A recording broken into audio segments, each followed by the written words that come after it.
Hello, people of YouTube. This is Gray's Guitars. Thank you for watching.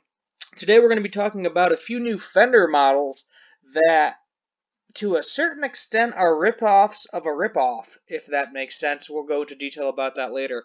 So Fender harks back to the guitars of the 60s garage rock with gold foil pickups equipped electric and bass models.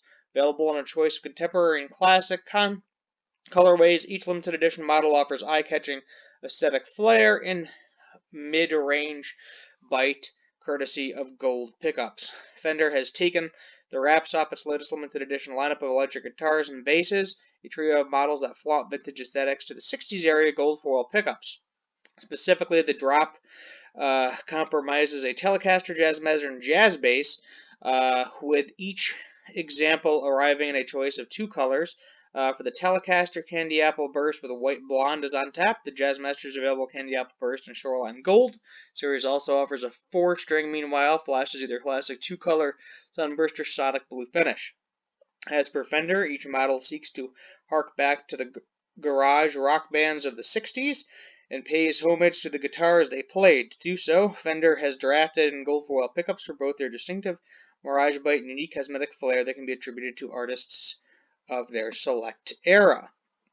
While the two electrics come fitted with gold foil mini humbuckers, along with their own range of model-specific controls, the Jazz bass offers a gold foil single coil, which is at the mercy of a master volume and master tone. Built to wise with electrics feature mahogany bodies, maple necks, as well as ebony fingerboards.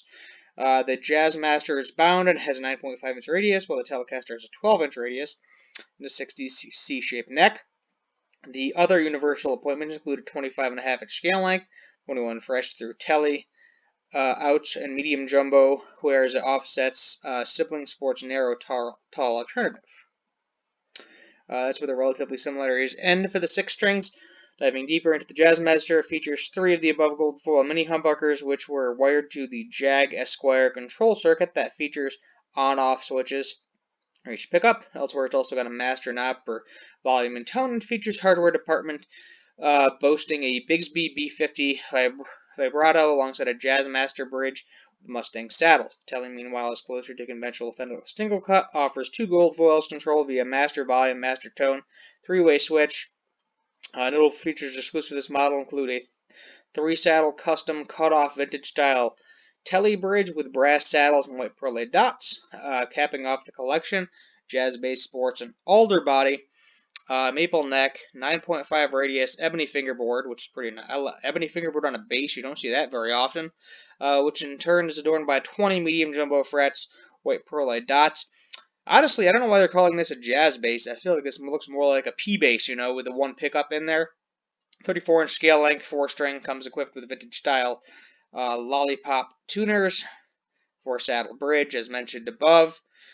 Sole gold foil single coil. In terms of price, the Jazzmaster and Telecaster are currently listed at retail for $1,399, so $1,400, and $1,200, and Jazz bass is $13. So a couple different ranges. So for those of you that don't know about gold foil pickups, essentially they were put on the cheapest of the cheap guitars back in the 60s. So now, while a lot of made-in-Japan guitars are coveted today and, on par with the USA-made guitar, if not better, depending on the model, back in the 60s, there's these things that used to be called like a Sears catalog. They were called Sears catalog guitars. And basically, if you wanted to play an electric guitar, the 1960s coming around, you get your little Sears catalog, you see this extremely dirt cheap guitar, probably cost the equivalent of $25, which would be like a couple $100 today, and mom and dad would buy it for you. Little do they know that these guitars were essentially, the majority of them were close to unplayable. They were really bad pieces of junk that a lot of people just threw away. Kurt Cobain is famous for smashing a crap ton of these on stage because they looked similar to his Fenders. They were dirt cheap, so a lot of punk bands just grabbed them to break them because nobody wanted them. And now, because a lot of them got destroyed and they're getting a lot harder to get. A lot of them are becoming more expensive.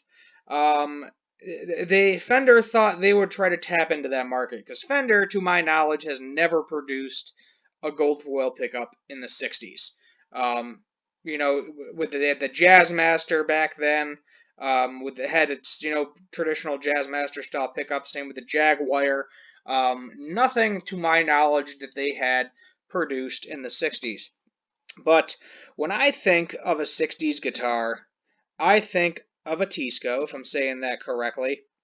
And, these gold foil pickups by themselves, vintage ones that are in good condition, can go upwards of $100. And you see, there's one of these ones with just one pickup for $200. This is what I would consider one of the more desirable ones.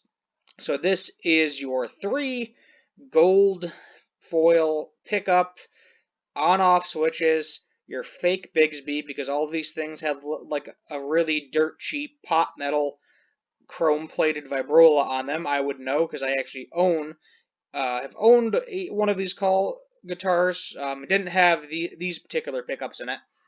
Didn't have the gold foils. Had a different type of single coil in it that was still, very cheap. It's called a Sorrento E10. I don't think I ever managed to film it. I should have, but I did film the current one I have, which is a St. George, which I think is like a Kawaii or something. But yeah, I just googled like Fender gold foil, and nothing shows up that looks old. It's all newer stuff. But this is essentially what Fender is trying to copy. A copy of a copy.